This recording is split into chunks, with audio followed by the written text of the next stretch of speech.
it's a point of pride. It's a touch point for me. It's an opportunity for me to think about the history of our people, to study and learn more about the past, because we often think, well, I'm from a particular ethnic group, so I know everything there is to know about that ethnic group. And the truth of the matter is that we don't. The other thing that's important to me is that as I learn to value, the more I learn to value and appreciate my own culture, the more I value and appreciate other cultures.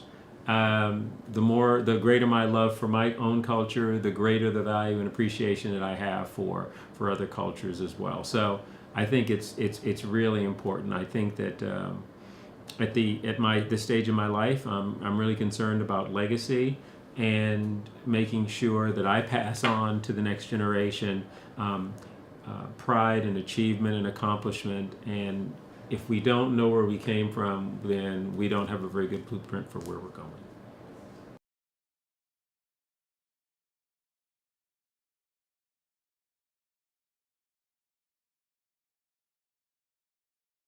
I think that it offers the opportunity for us to understand that we're all human beings and our common humanity, that Africa is the cradle of civilization, that life began in Africa. The Garden of Eden and those creation stories speak to this happening in the cradle of Africa. I also think it's important to understand that Africa had a rich heritage and history with Timbuktu long before slavery came on the scene. And of course, the slavery piece is that, of course, they were not, people say, oh, they went to Africa and took slaves. Well, actually, they took people who were free and they brought them over here and made them slaves.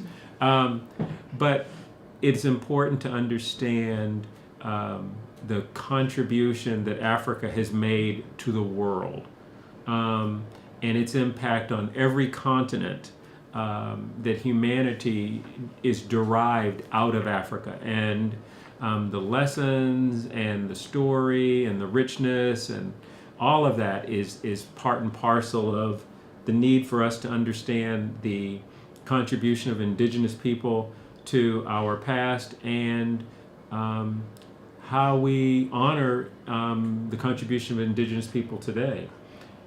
If I understand a culture's history better, I have a much greater appreciation for their contributions today and where they are today. History is often written by the people who win, and history can be manipulated. And if we don't understand the true history, if we don't open ourselves up to learn, then we allow ourselves to be manipulated. We are vulnerable to propaganda and to stereotypes and to unhealthy attitudes. I think that this month is really important because we get so busy that we don't have opportunities to focus deeply on a particular culture. Give you an example. I'm a Christian, and so for me, focusing on Easter, for example, and the life of Christ is really important. But I know that for most of us, we kind of think about Christ at Christmas and we think about Christ at Easter.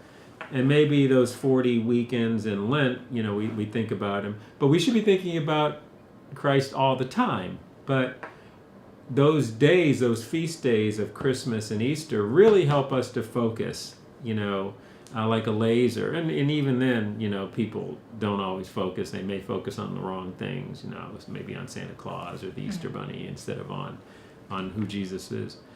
And so should we honor people's culture and different groups' culture every day of the year? Yeah, we should. But the reality is that we're so busy that we don't.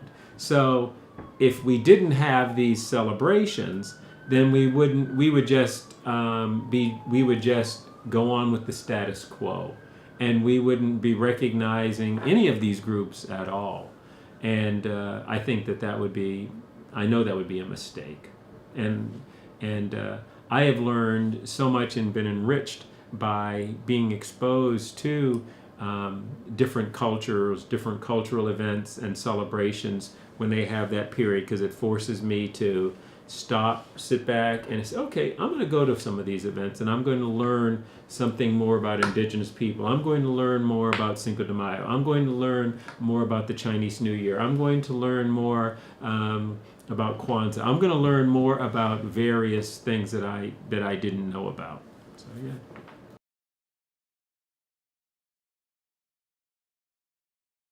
Well, there'll always be critics, okay, and in a dominant culture, we live in a white society, so there really isn't a need for a White History Month, because every day is the celebration of the achievement of Caucasians. Caucasians are part of the mainstream in our culture, and so in the arts, in the media, in sciences. So we don't certainly need to recognize that. We recognize it every day. It's recognized every day. And so folks who say that, well, we don't need to recognize these other groups, I think that's just an attempt to continue to marginalize those other groups. I think that every day is a celebration of the dominant culture. For example, when I was living in Africa, when I was living in Kenya to be specific, every day they didn't need to have a Kenya Day per se, except for like an Independence Day, but they didn't need to necessarily have a Kenya Pride Day, because every day was Kenyan Pride, because they were the dominant group, okay? And so every day is a celebration of the dominant group. It is those marginalized groups, it is those underrepresented groups that need to have a voice at the table and that have not been at the table before. And that's what these celebration days and these feast days do. They allow those groups to have a voice at the table where they ordinarily would not have a voice at the table. That's all it is to it. And there's, when people are making those kinds of disparaging remarks, I think they're just speaking out of a fear and a lack of knowledge and understanding. So.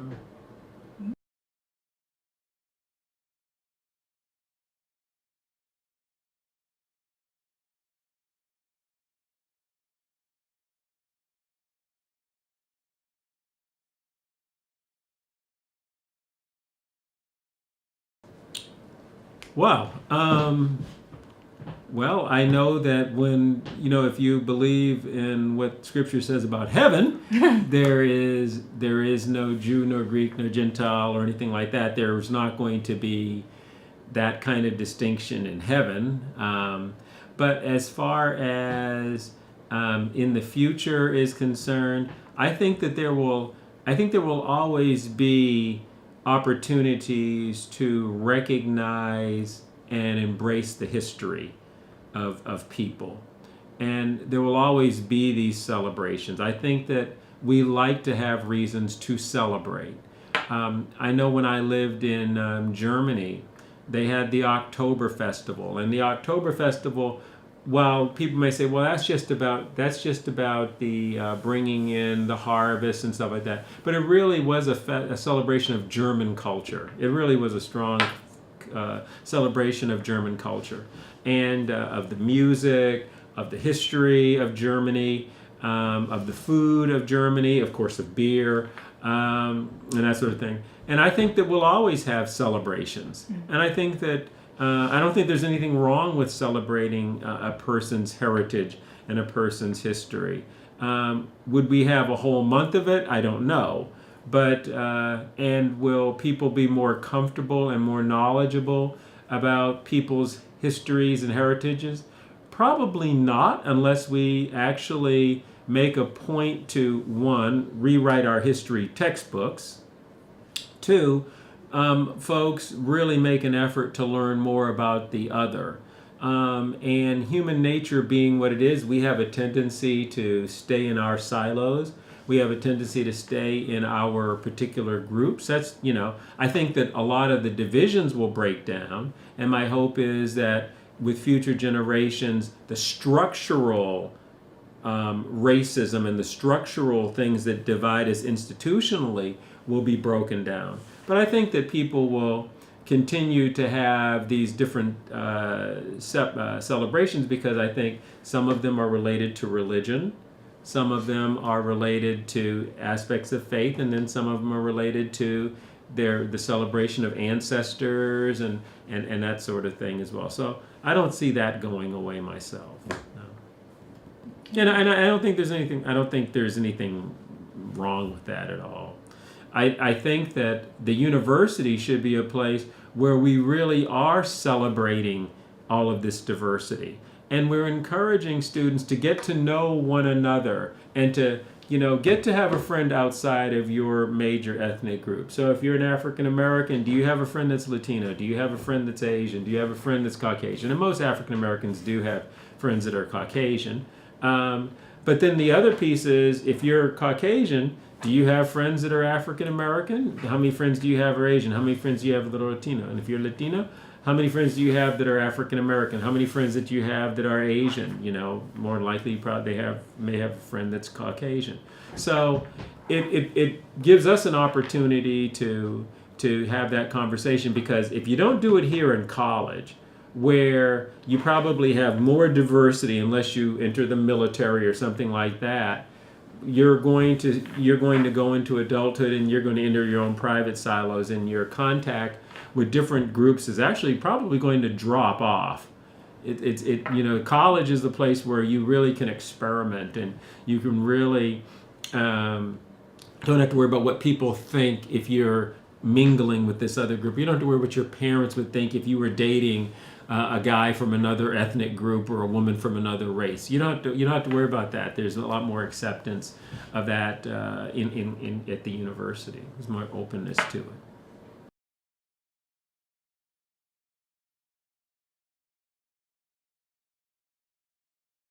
Every place is different, because I was at a previous institution, and they didn't celebrate it, and prior to my getting there, and it took a couple of years to get the organization up and running before they did celebrate it. So they didn't celebrate Martin Luther King Day, they didn't celebrate Black History Month, or if they did, they celebrated one day, and they'd bring in a speaker, and that'd be it. So, that still hasn't really taken hold that strong on some campuses.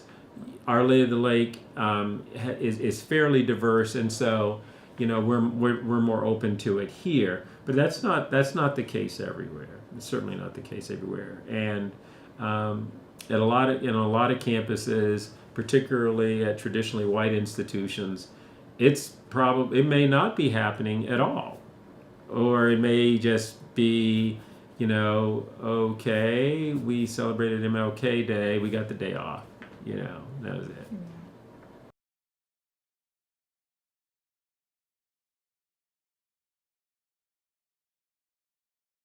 It's important because we're all created in the image of God, and they are my neighbor, and so it's important to me that I rejoice and celebrate with my Latino and Latina sisters, with my Asian brothers, with my Indigenous and Native brothers. That's important to me, because they are human beings, and when they're enriched, I'm enriched, and it makes me a better person. That's what I think part of a liberal arts education is all about. It's about thinking broadly about the contributions of everybody to the story. Everybody has their story, everybody has their narrative, everybody has their song, and we're all made better as a result of hearing and embracing and appreciating that. I know that even in the United States, as we were talking about Black History Month, I don't want to negate the African part of African history, African American history. We focus a lot on the contributions of Black Americans, but what about the contributions of Africans and the role that Africans had that made us so strong, and the influence and the things that we've learned from Africa? So we need to learn more about our role in Africa and our roots in Africa, that third root. We as African Americans don't know as much about Africa because we're caught up in the same stereotypes and myths that society is, that the general society is about Africa. And so this can be an opportunity for us to learn about the greatness of Africa, the greatness of Africa now and the greatness of Africa in the past, and the debt that I believe that we owe to Africa. It gives me an opportunity once again to look at the contributions of Black Africans to the world. Africans like Saint Augustine and Tertullius and the early church fathers. Much of our history bleaches that out, and so we don't know that these folks were North Africans. A lot of us don't know that, and their contribution to the early church, or their contribution to society, and the role that they play, and the lessons that we can learn to this very day. I would just encourage the students to make an effort to get to know a person outside of your group, to really have a conversation and an interaction with someone from outside of your ethnic group, someone outside of your perspective, because this is the chance at the university where it's a safe place to do that. And if we're going to see harmony, and if we're going to get to that world that you hope for, where these divisions will not exist, it's only going to come about by being intentional. I don't believe it's going to happen just serendipitously. It isn't going to just happen by osmosis that these barriers are going to come down. Okay?